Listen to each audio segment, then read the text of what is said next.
Isaac, meu irmão, o sol já brilhou, mas a sombra da fome ainda não passou. Isaac, vem comigo, a luta chamou.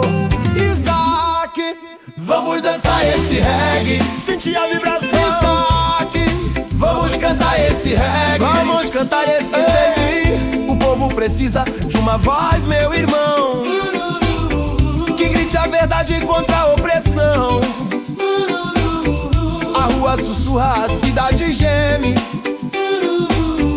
a realidade é um grito que não teme.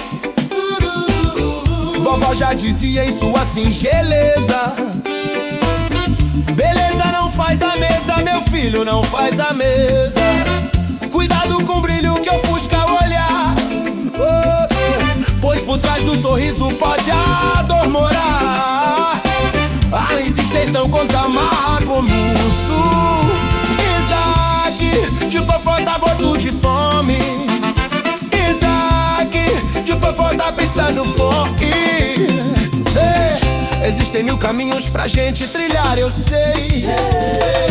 1000 formas de tentar sob qualquer lei. Mas o compromisso precisa assumir. Se a fome apertar até o fim resistir. E fale bem alto sem medo no tom, que o povo ainda sofre e morre de fome.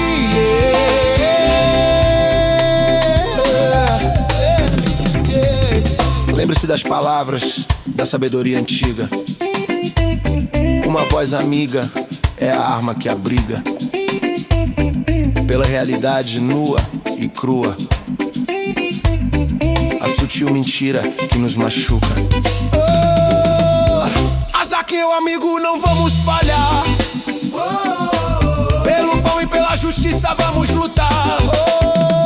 Isaac, vamos dançar esse reggae, sentir a vibração. Isaac, vamos cantar esse reggae, vamos cantar esse reggae. O povo precisa de uma voz.